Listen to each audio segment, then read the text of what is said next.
Yeah, of course. What way are you creating and finding your life meaning? Such kind of questions we all have in our lives. And that is the reason we need to talk, have dialogue, listen, and learn from different people, different cultures to understand ourselves and by hearing others. And in the same way, on the Women Dialogues, I try to bring those unique, authentic stories to inspire us, to motivate, and to create a global voice for self and for others. And I'm your host, Shafi, with all of you again on Women Dialogues. And today's our guest, Concetta from the Belgium. She is a businesswoman and the owner and founder of her international business. So let's start by welcoming her, get a deeper level of knowledge by hearing her life journey, experiences and challenges, and so on. So welcome, Concetta, to the Women Dialogues. Thank you very much. Thank you for the invitation, and it's a pleasure to speak with you, and it's of course a pleasure to give the possibility to others to get some lessons from what we have gone through in our life. That's my main purpose. Thank you for the invitation. Thank you. Thanks a lot. And it is such a great pleasure to have you today on this platform. Uh, as I was mentioning, we are talking about you, your life, your journey. So let's start knowing about you as your childhood and your growing up environment. Of course, with pleasure. So I'm Italian. I was born in Italy in the south region, and then grew up on the north of Italy in Torino. That was really my city. And then I quit this to study in London at university, and then I got married, and then I've been traveling a little bit all over the world. Moved to France, where my first child was born, which is was super important. Of course, those are the experiences really important in life. And then moving to Luxembourg, where my second child was born. And then from there I moved to Belgium because opportunities and businesses for myself and for my family moved me to go there. So this is where I am. I am based today. I'm based in Brussels, the heart of Europe in Belgium. But I am lucky enough, thanks to my business, and I will share, of course, with you, lovely Dr. Sashi, I am traveling a little bit all over the place. Well, a little bit more difficult today with the pandemic, but this is where I'm based, and really I travel a lot. I meet a lot of people, and then this is where my base is today. That's wonderful. And it's lovely to hear that you have a lot of global experience and even by from your childhood or even further by developing your business globally. So when we talk about your childhood, what are the strong things you feel still connected or help you in shaping your future or present? um, I was my parents always tell me that I was kind of the most different one because my parents are Italians. They really lived or they never all the family never moved from Italy, so they're really based there and Mm-hmm. tangled there. But since I was a very small child, and I really don't know where this comes from. I Mm-hmm. remember I was watching television one day, and then I Mm-hmm. saw that there were this special guests coming from all around the world visiting the platforms on television, and the presenters, they couldn't speak English. So for Mm-hmm. me, it was really a shame in such a beautiful country full of culture like Italy that these people couldn't. So I said, I know, and I remember I was 7 years old. I said, I know what I want to do is I want to learn English. That's number one. And I want to be on TV. And I want to speak with these people so that they also, they can come really easily to Italy because it's a fantastic country. Well, since then it Yeah. has changed, but that was where the trigger started. Or reading, Mhm. being absolutely thirsty, hungry about how to learn other languages, other Mhm. cultures, and open up, of course, to embrace new culture, new people, new connections. So since I was very small, and I'm the only one who had that. So you see, I finally did it because I went to to London to university, Yeah. and then I got married with, of course, not an Italian man, and then since then I've been really traveling and learning. I've learned, by the way, 5 languages. I speak Wow. three every day. Today, every day I speak at least my 3 languages, and I've been raising my children with the same, let's say, culture. Is that really they had to learn new languages, to embrace new cultures, to be able to Mm-hmm. travel, because there is no Mm-hmm. better gift for our children to be able to travel, learn other Mm-hmm. cultures, and really open up their minds. Yeah. That was the beginning. This is where it started really when I was a Yeah. child. Yeah, I think that's a beautiful way where the way you explain about having as a as a parent or having a children in your life and how you are growing up, how you're giving them and while growing up your business, your own journey, but giving them those small dots in their life, like how they can learn, how they can feel connected and Yes. understand all these different culture. Like it is always fascinating, right? Isn't it? When you feel like, oh, I wasn't aware about that, and you feel it brings excitement and a lot of learning in your life. So when we are talking about you have your international business and being a director and running a business internationally, um, what kind of challenges have you experienced? Oh my dear, many, many. I would like to share something with you. Is that I have, before I started my own business, as you have Mm-hmm. rightly mentioned, I had more than 15 years experience at executive level, at vice Mm-hmm. president functions in large companies. Mm-hmm.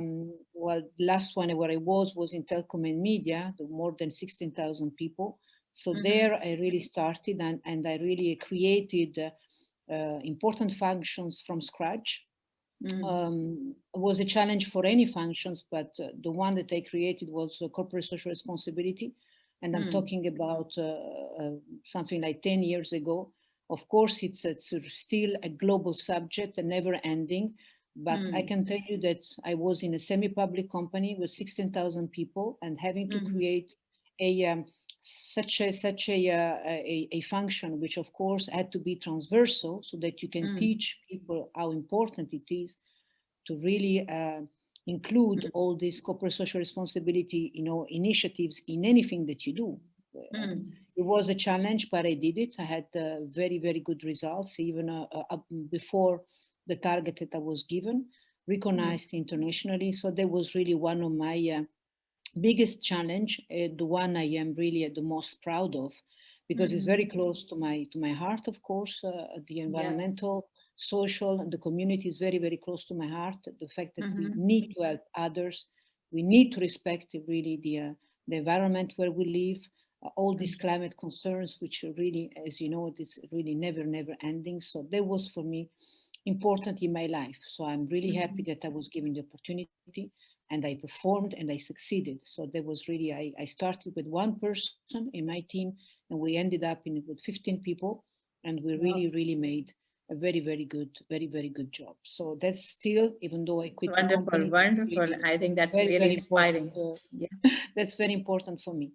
Yeah. Being very creative, I am very creative since since I was really a child. I've always been very, very creative. So I thought that after 15 years, of really experience at that executive level, I really Mhm, wanted to use that set of creativity that was innate, that I was mhm, born with, to create my own business. And this is mhm, coming to your question, what was the most challenging? I can tell you that even though when you're part of a large corporation, of course there are challenges, especially when you are at executive level and when you have to report to the board of directors in a very big company, mhm, semi-public, which means that the government is, of course, part of it. It's of course a very big challenge. I mean, mhm, I remember I had 3 to 4 events every week. My children were mm, small, so it was really a very, very big challenge to try to mm.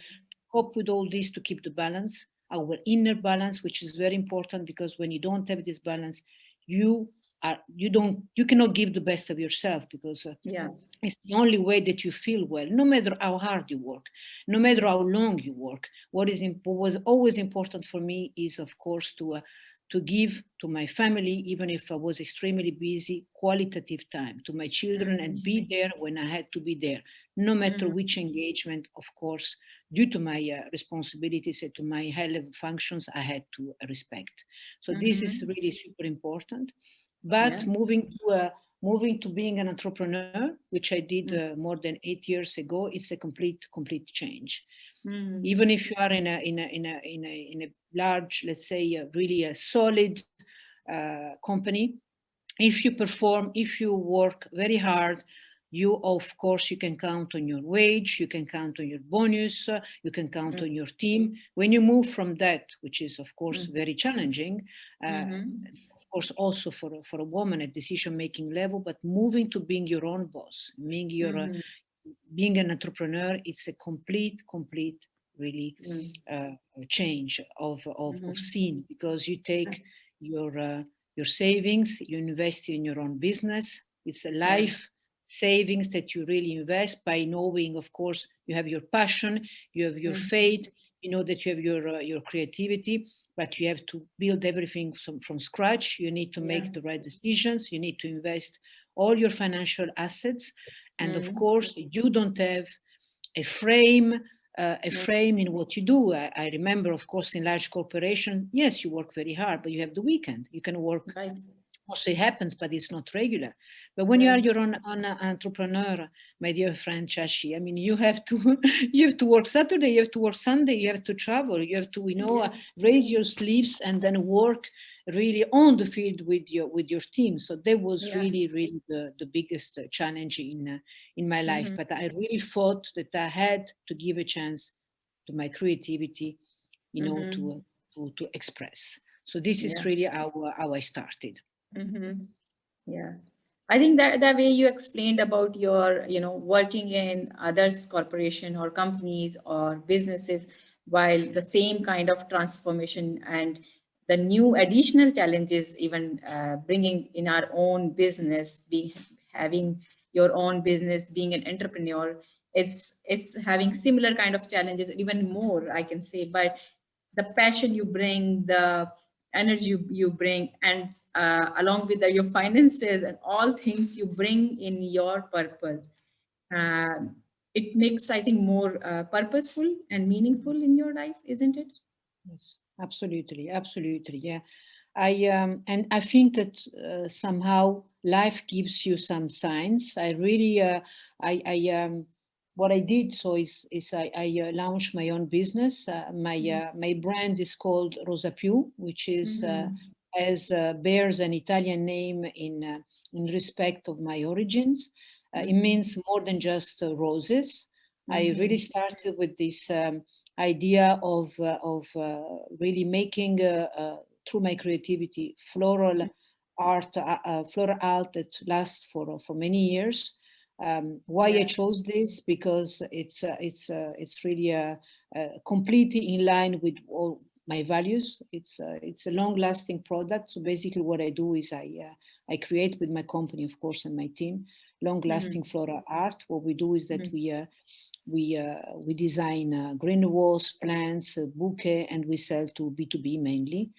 Mm-hmm. So this is really what I do. The products are very interesting. Why? Because they come from producers who are absolutely aligned with everything, Mm-hmm. which is, of course, the environmental concerns, not Mm-hmm. just about the way they treat the produce, the flowers, the plants, the trees, Yeah. but also the people who treat the plants and the flowers. Mm-hmm. That was extremely important for me, that all the CSR cycle was applied, Yeah. because it's very close to me. Yeah. That's very, Um, very nice way you bring about the yeah, CSR and all. Yeah. super important.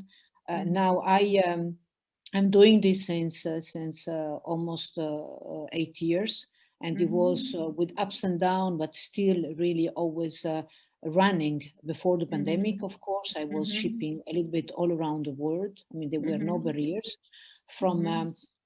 From Europe, from Belgium, that was pretty easy, especially the countries around Belgium was really on a regular basis. to B2B. So that's really what my customers are. And then when the pandemic hit, of course, well, everything was put on hold.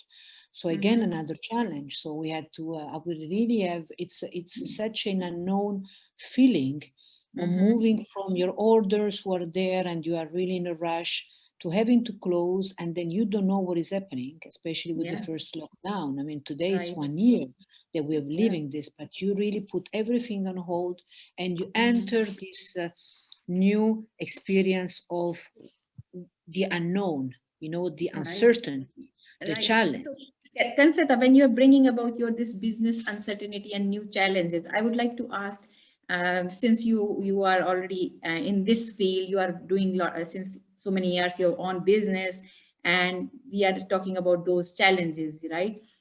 From beginning and establishing to the current scenario. So, what advice or suggestion on who is aligning or looking for similar kind of the way to develop their business, work, or in their life to do something, maybe finding their passion, like the way you find at last and you started your own work. What suggestion or advice would you give to them? I really think that what is important, what I would really like to tell to people is, I mean, what's their main purpose? Really, what's the main purpose? You know, there may be people who are who want to start their business to make money, which is a purpose. I mean, it's not. I mean, if your purpose is to make money, then of course that's the way you deal with your business. Okay, you are really focused on that. If your purpose is, of course, in giving really feeding your passion or feeding your creativity or feeding something that you really always wanted to do and that you didn't dare do, well, it's a completely different challenge, of course. And then it's really, you know, finally giving shape to what you always wanted to do. It really depends. I would like to ask people, please just really think about what the purpose is. What is the most important purpose that you have? And of course, building one day your own business. Why do you want to build your own business? Is what is this? Is this for giving back to people, or is this to, of course, to be financially sound? Well, we all have to do, because if you don't get, and if you don't have, we cannot give. But for me, what was super, super important was to be aligned with my values. And I think that for any business, for any venture that you start, I really think that you can't skip that, to being really aligned with your values, no matter somehow what you do. Because if you're not aligned with your values, well, one day or the other, this catch you back and you have to deal with it. So this is really super, super important. And I would even go very far by saying that if you sit in front of a business opportunity, which you know is going to give you, you know, a lot of money, but it's not really, you know, it doesn't respect your values, I would really strongly advise not to go for it. Even if you are straining, even if you see that, of course, you need that money, because it's not going to last. What is much more important is whatever you build, that you build really aligned with your own values, because that is going to go very, very far.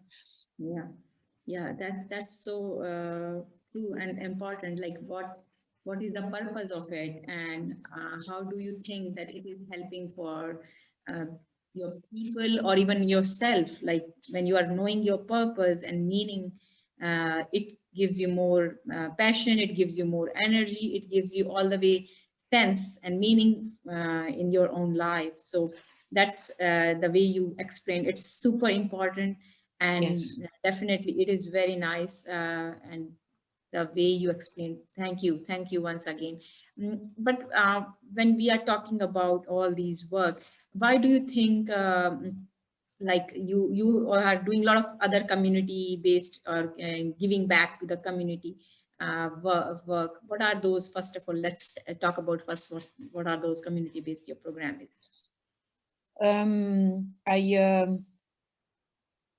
I had, as I told you before, I had, of course, to be put on hold, which is really something that I've never known in my life. I am super active when well, and it's never happened to me to be unemployed, but if it happens, I always find new challenges, because that's really my nature. Somehow we are that way or we're not. I really think that this is important to say. I really think that we have an entrepreneurship nature or we don't have. Yes, you can learn, but I really think that there are people who are born to be entrepreneur, to start things from scratch, to never give up. It's really a strength which is not common.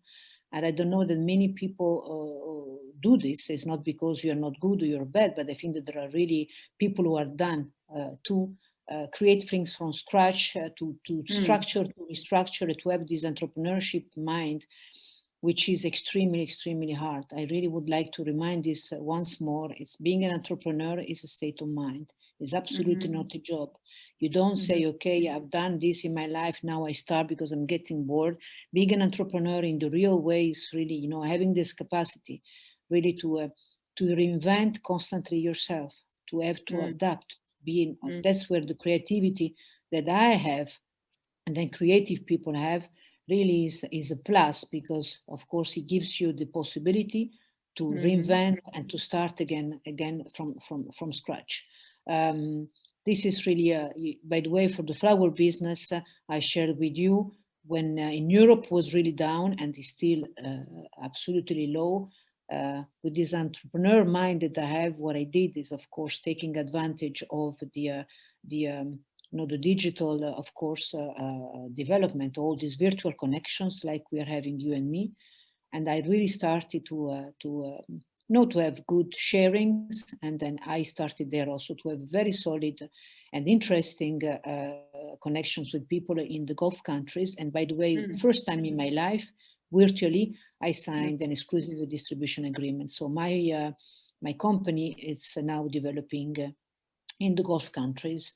And you see, it's great. I'm just back from there where the virtual connections as finally could take place. We really are building really the brand over there. So I spent one full and dense week really visiting the potential customers, spend time with the team and put the structure together. This is really, to get back to your point, this is what an entrepreneur is. When you see that the opportunity doesn't come from where you used to come, then it's up to us with our entrepreneur mind to look for opportunities where they are and not wait for them to come. This is not the time.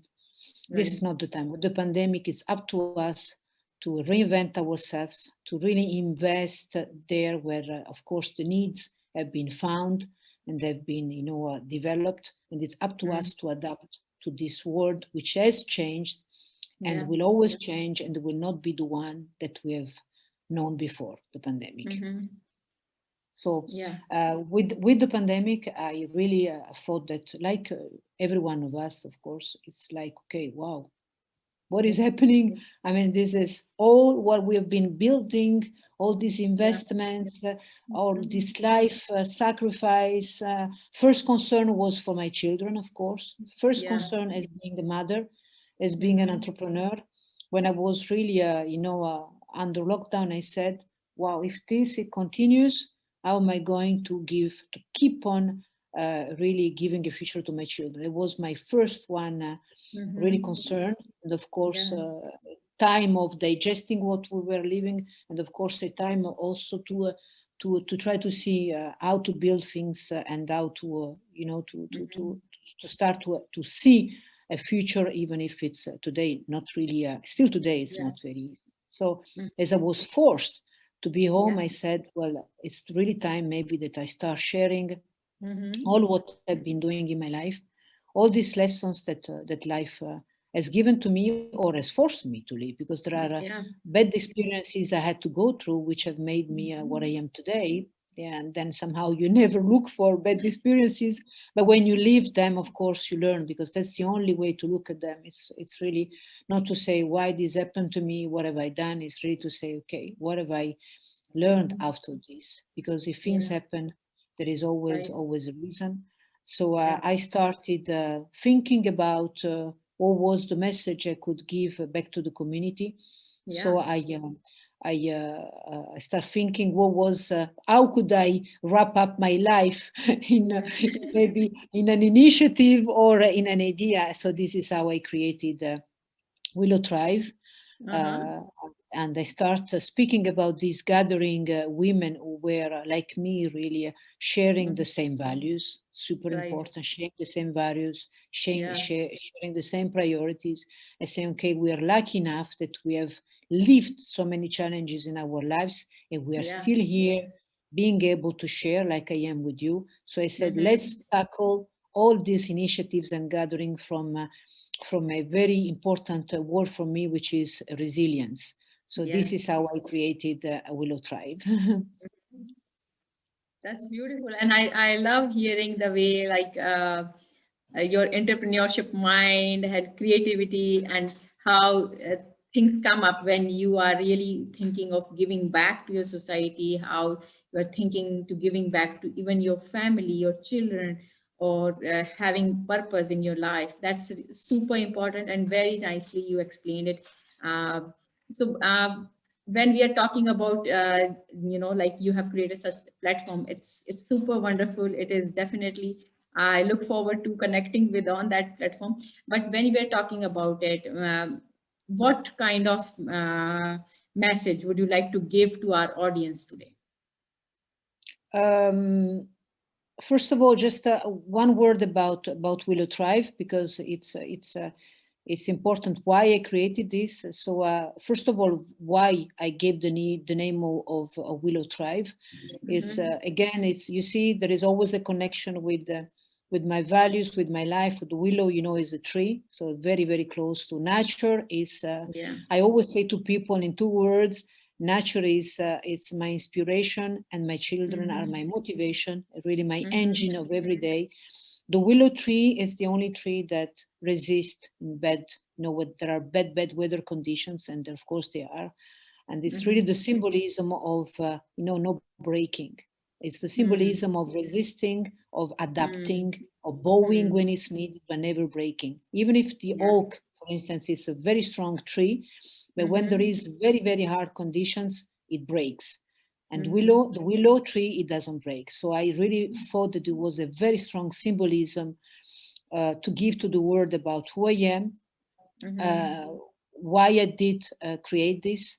The initiative today is really welcomed by very very talented people. We have really some members already in the Gulf countries. We have a very good team there, and really very very high level experienced women who have learned a lot, and of course they are sharing also on this platform. What we basically do, we promote diversity because it's super important. Everyone all over the world, we are already also the team comes from all over the world. We really really insist on promoting diversity, but we encourage resilience. So what we do is that we try to gather all our entrepreneurship mind, and we try really to create two level of things. One is keep on sharing in terms of advocacy, of awareness, of legacy, like I'm doing with you, what these wonderful women like you and me have learned in life, what they can give back to the society, to the community. How can they inspire, especially in this time which is so difficult? How can they inspire women? How can Yeah. they inspire very young girls to say, she did it, she made it, so I will also want to do. And this is really a domain where I can find myself. So the advocacy, the awareness is always going to be part of our initiatives. By the way, we are about to launch many programs, of course, and I will share with you, my lovely friend, on our Willow Thrive platforms. And then there's going to be a second level, which is really the entrepreneurship minds that we have. The entrepreneur mind that we have is really to invest on concrete projects where we see that our values match, our priorities match in the domain of education. If I Yeah. have to say a message to the world, one of my dreams, and maybe it's to be a one which is too big, but it's not a problem. It's always good to have good dreams. Is that I really think that the access to education should become a commodity, like a mobile, like having a mobile, because access to education is paramount. I think that today every single person, children, youngsters, really should be able to get access to the knowledge, because when you have access to the knowledge, you can really build the future.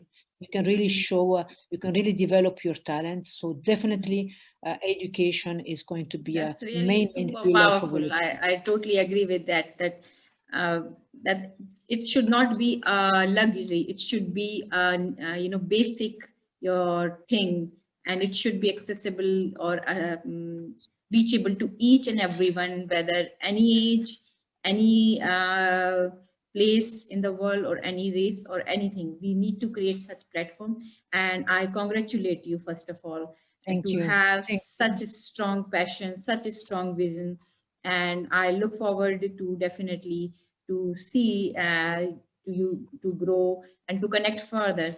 But when we are talking all about, why do you think a platform like this Women Dialogue is essential for all of us? Well, when I speak or when I accept to share like I did with you, what I liked first of all is really this authenticity, this really giving. We are not on a scene for ourselves. We are here to share for others. Super Yeah. important for me. I really remain open. If people, of young people, men and women, they find that there is a potential, what I've done in my life to help them, I really invite them to take contact with you, with me. Why is this important? Because today people need guidance, really Yeah. more than ever. We are absolutely in the certainty that we're living something which we don't know when is going to be over. So Mm-hmm. there is no time to wait. So the most important is that even if we are living in this very difficult period, we definitely need to find our way. And this is Mm-hmm. the through these platforms, and really platform where there is authenticity, where people are feeling really free to share and to say, I have a dream. It's not crazy. Even if there is 2% of you that is motivated to go for this, I would really like to say to those people that they really have to try. Even if it looks impossible or difficult, well, definitely there is always a beginning. So this is why these platforms are important. They are important to inspire people, to give guidance, to give hope for the future. Because if there is hope, there is a future, of course, Yeah. always. So Yeah. that's why it's important. Yes. Thank you. Thanks a lot. Once again, thank you so much, Concetta. It was such a great pleasure to be with you today. And you should definitely share a lot of wisdom, knowledge, and uh, how one can find meaningful meaning and purpose in their life. I really enjoyed a lot. Thank you. Once Thank you again, very thanks a much. lot. Thank you for Thank the you. invitation, and I remain absolutely open. If I can inspire more, I will do. And it has been a pleasure for me to share this with you in such a natural and authentic way. Thank you very much for the Thank opportunity. you. Once again, Thank thank you. you. And thanks to all viewers. If you would like to hear more women voices and part of Women Dialogues, please connect with us. Please share, subscribe, like, and thank you. See you in the next episode. And don't forget to check the Concetta's work, which she was mentioning in the video, and her details are available in the description as well. Till then, take care. Bye bye.